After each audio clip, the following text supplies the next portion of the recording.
Festas e Eventos TV é um oferecimento de Seja Leve e Light. A qualidade de vida começa com uma boa alimentação.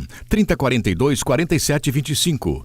Voltando ao nosso último bloco do interview do programa Festas e Eventos TV, converso com a presidente da Associação Médica do Mato Grosso do Sul, doutora Maria José Maldonado, e ficou aquela pergunta, doutora, programa Mais Médicos, né? Tem olhares diferentes. Qual que é o seu olhar? Bom, complicado falar do programa Mais Médicos, porque parece inicialmente que todo médico é contra o Mais Médico. O médico não é contra do Mais Médico, é a forma como foi feito o Mais Médicos, né? Quer trazer de fora os médicos com a formação que nós não sabemos como é, sem prova de validação de título. Não teve o revalida? Não teve revalida. Eles vêm especificamente de uma forma muito estranha, uma contratação que a gente sabe que não fica esse dinheiro para eles, eles acabam sobrevivendo com um valor muito menor, eles acabam vivendo, eu tenho vários conhecimentos, que vivem de uma forma muito simples, até na base do favor, muitas vezes, ou seja, a questão trabalhista zero, que nós tanto lutamos, né? Não é? Mas não fala com a questão médica. Eu li uma notícia agora que o Ministério Público está pedindo que o pagamento seja feito diretamente a eles. Sim, agora. Com certeza, com toda essa investigação e tudo, vai começar a normatizar, muito parecido com o que é conosco, né? Todo trabalhador brasileiro, não importa qual que seja a classe dele, ele tem toda uma regra, ele tem todos os direitos, né? Horário de trabalho, descanso, remuneração, 13º, hora extra, férias, enfim, condição de trabalho, né? Isso é uma coisa importante. O Ministério do Trabalho vive também fiscalizando para que dentro de cada profissão a pessoa tenha o mínimo para poder trabalhar. Isso é direito de qualquer cidadão. A forma como foi feito o Mais Médico é muito interrogada e que o médico não aceita. Nós, médicos brasileiros, temos que fazer 6 anos de faculdade, fazemos provas a todo momento. Nós temos que fazer residência médica, nós fazemos prova para poder ter o título, para poder exercer a profissão. Fazemos revalidação do nosso título a cada 5 anos, nós temos que fazer prova. Então, não é todo mundo que consegue canetar por aí, digamos assim, falando um termo mais simples. Não é assim. E, de repente, a gente recebe esse monte de médicos, né? Não tem só cubanos, não, tem também de outras nacionalidades. E a gente vira e mexe, escuta, que nem sempre são médicos mesmo, às vezes são pessoas que nem são médicas, que se inseriram no meio do programa, o que nos deixa mais preocupados ainda, não é? Agora, você imagina um balconista prescrever medicação. É complicado. Complicado isso, né?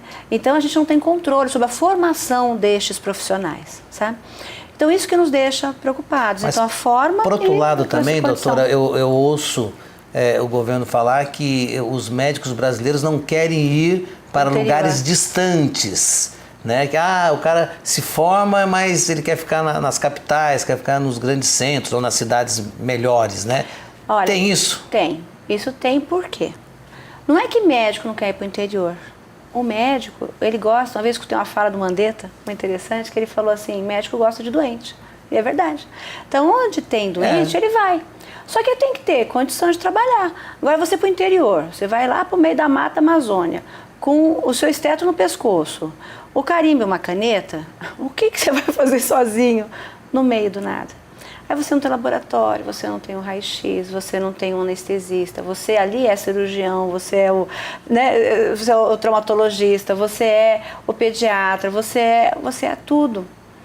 Então, isso que é complicado. Aí você começa a ficar inseguro, porque você acaba ganhando patologias diversas, sem você conseguir resolver o problema de todos, não tem para onde encaminhar, e aí aí falece um, morre outro, aí você começa a ficar frustrado, você começa a ficar preocupado, né, porque nós temos responsabilidades. Olha o Código Civil para você ver como é a responsabilidade de um médico, é muito complicado. E ele acaba ficando com medo e retorna.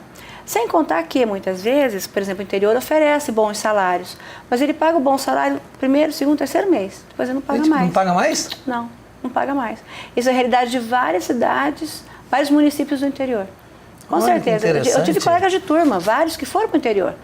E devagarinho foi voltando. um por um. Ficava 1 ano, 2, 3, aí começava a não ganhar. Mas é conseguia importante sobreviver. você estar apontando isso, porque a população, a sociedade de uma forma geral fica pensando assim, os médicos brasileiros são contra, mas não consegue entender muito bem o porquê que são contra. Exatamente. Então, assim, o dia que tivermos ações de saúde, no qual o governo ofereça a mínima condição, um pequeno hospital com enfermagem, com um mínimo de aparelhos, de laboratório, não precisa ter tudo, mas pelo menos o básico.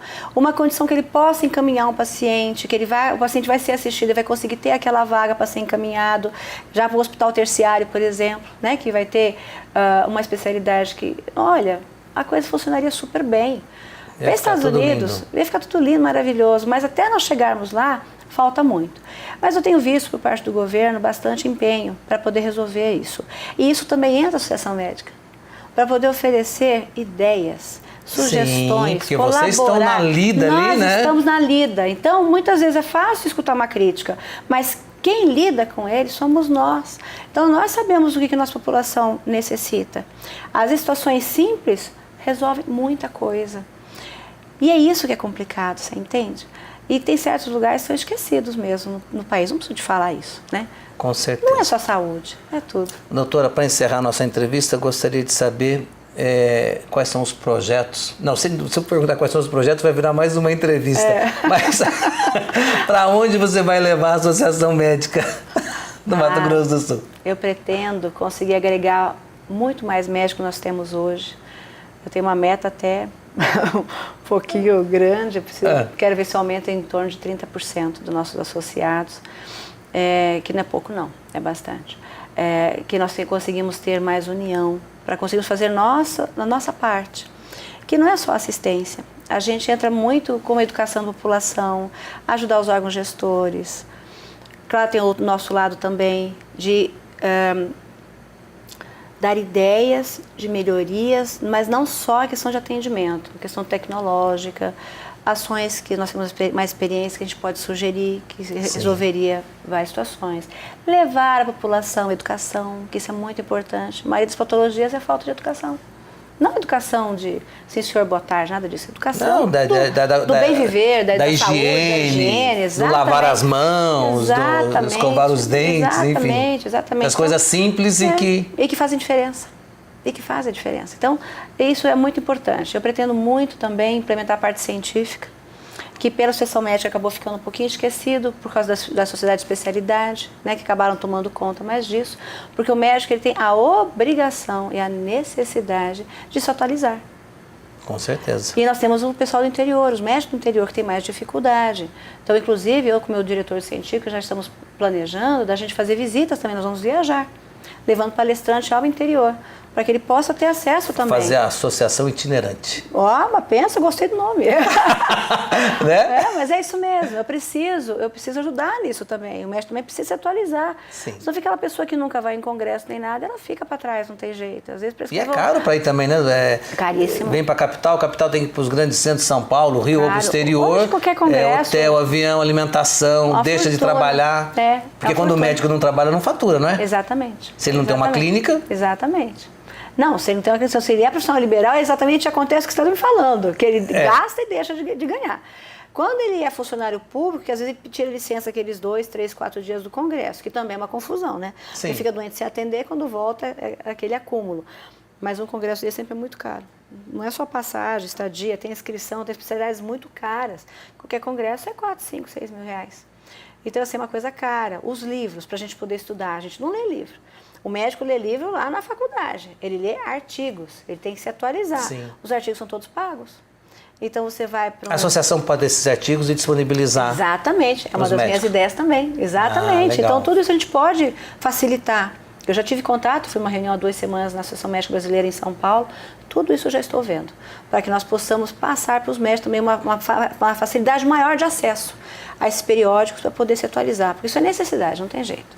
Doutora, eu vou agradecer a sua entrevista. Obrigada. E vou falar para você que está aí em casa, essa associação médica vai ainda nos contar muitas histórias depois da sua gestão, porque ela tem muitas ideias e muitas coisas boas para fazer para a gente. Obrigado. Obrigada eu. Eu vou ficando por aqui e volto num próximo interview do programa Festas e Eventos TV com mais um entrevistado. Até lá.